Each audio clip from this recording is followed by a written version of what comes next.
Nagsisimula ang pelikula sa isang teenager mula sa Boston. Tinatawag na Jason Tribtakas.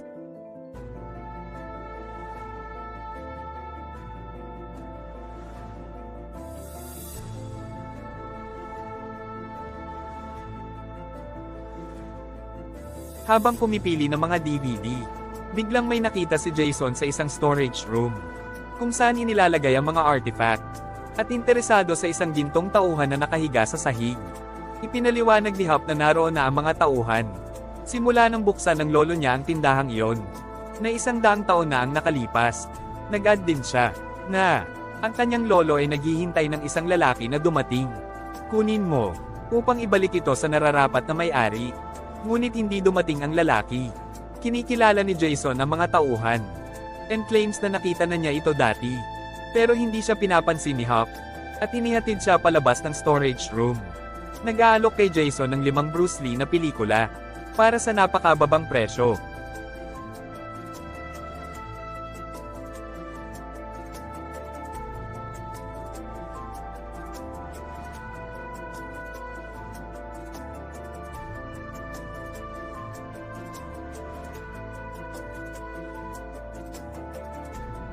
Maya-maya ay napilitang kumatok si Jason sa pinto. Kahit gabi na at sarado na ang tindahan, hinahayaan siya ni Hop na pumasok, kasi may bibilhin si Jason. Ang pinuno ng gang sa kalye ay nagsimulang manggulo ng Hop, at nagtanong kung saan niya itinatago ang lahat ng pera. Pero hindi siya sumasagot. Kapag ang gang ay naghahanap ng pera, kinuha ni Hop ang gintong tauhan, at hinampes nito ang isa sa mga miyembro ng gang. Ngunit sa kasamaang palad, binaril siya ng leader ng gang sa dibdib. The dying Hop hands over the staff kay Jason, at inutusan siyang ibalik ito sa nararapat na may-ari.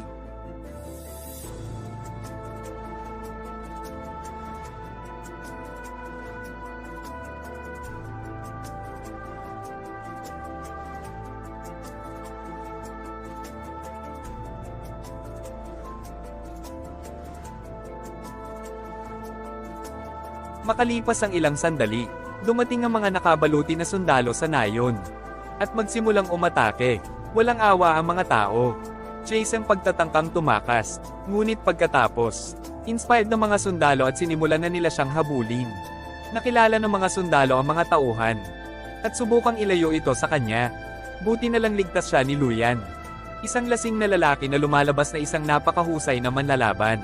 Kahit sa lasing niyang estado, nagagawa niyang talunin ang lahat ng mga sundalo. Sa kanyang kung fu skills, mahiwagang, itong sinaunang tao, naiintindihan ni Luyan ang English at inilayo si Jason. Sinabi ni Luyan kay Jason yan.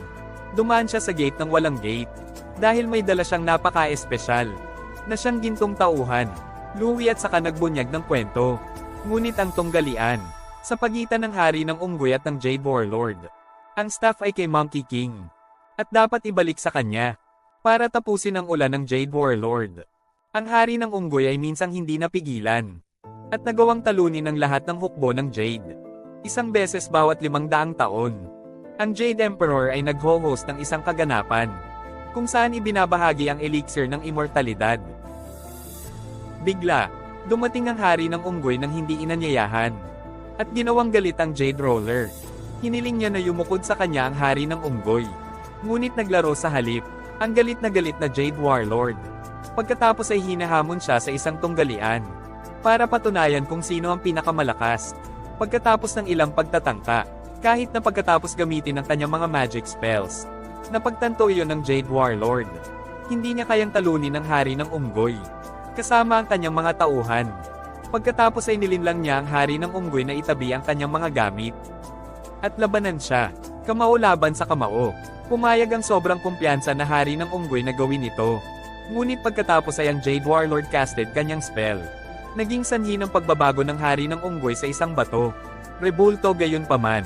Ang hari ng unggoy, nagawa niyang palayasin ang mga tauhan sa kaharian. Kaya hindi ito kukunin. Simula noon, the Monkey King waits frozen sa bato, hanggang sa maibalik ang kanyang mga tauhan. Sinabi ni Luia na ang tanging paraan para makauwi si Jason ay upang ibigay ang mga tauhan sa hari ng unggoy, at palayain siya, matapos ang kwento.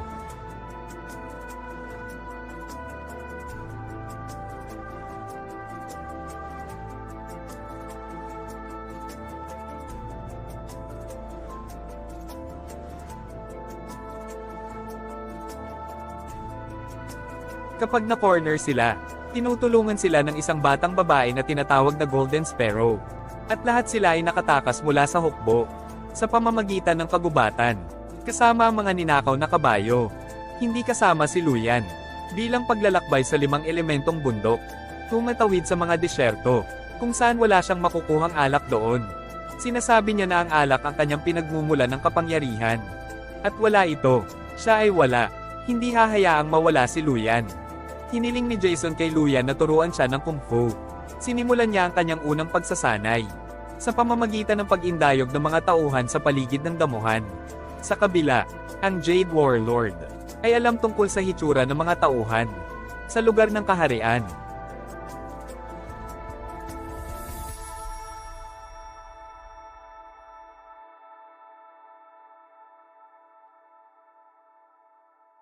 Bigla, isang monghe na nakasakay sa puting kabayo.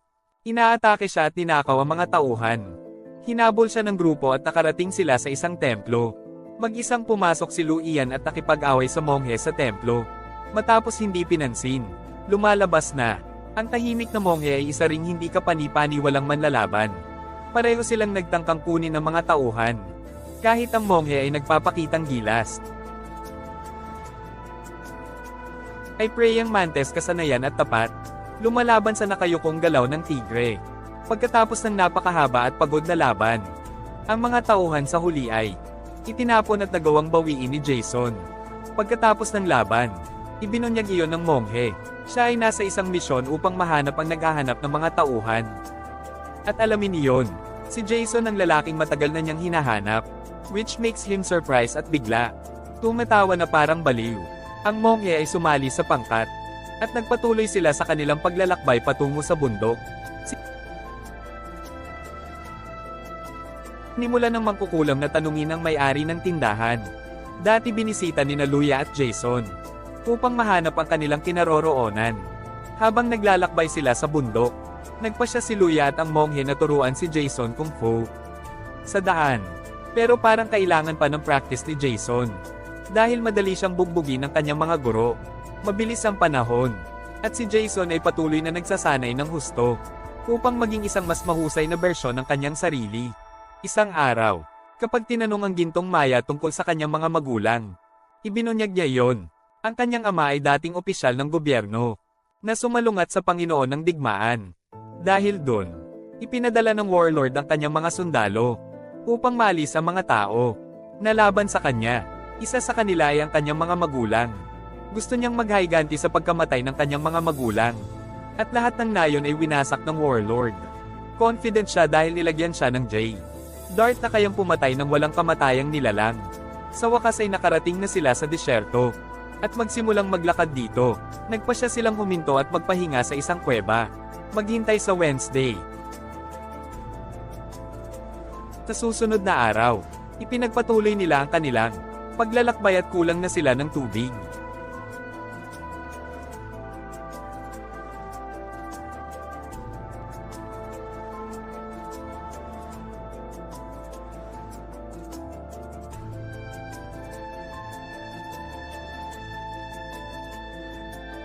Ang monghe, pagkatapos ay nakikita ang dulo ng disyerto mula sa kanyang bendahe.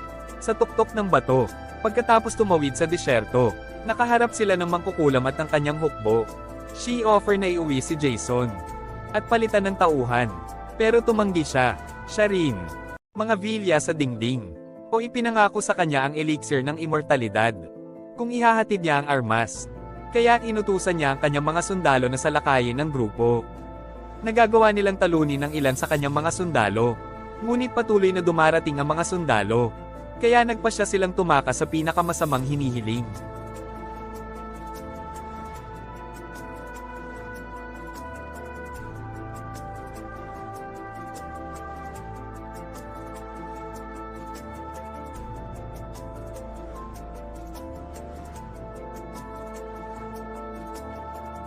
Ang sabi ng lalaki ay yon. The only way to save trangkaso yan sa pagkamatay ay sa pamamagitan ng pagkonsumo ng elixir ng immortalidad. Para maabot ito,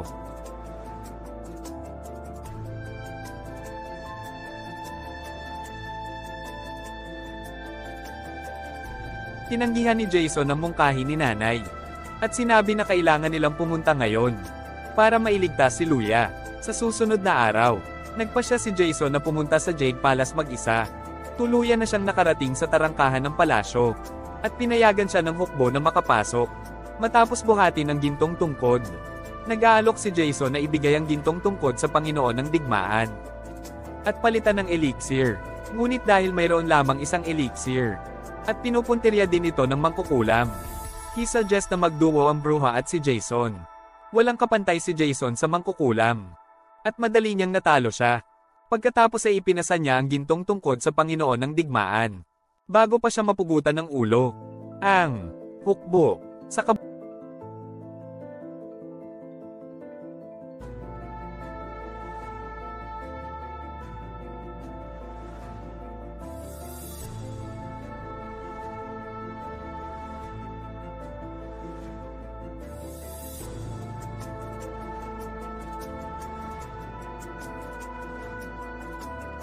putihang palad.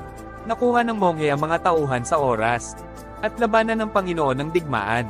Habang ang gintong maya ay ginulo ang mangkukulam.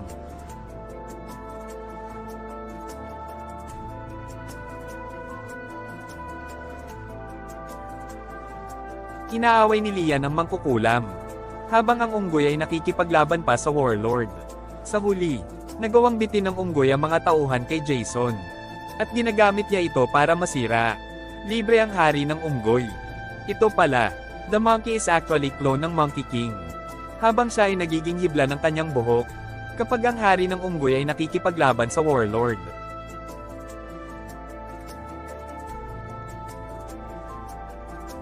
Jason Crab ang Jade Dart.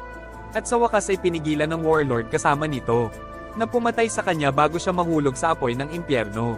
Sa kabila, pagkatapos ng matinding away, nagawa ni Luya na talunin ng mangkukulam.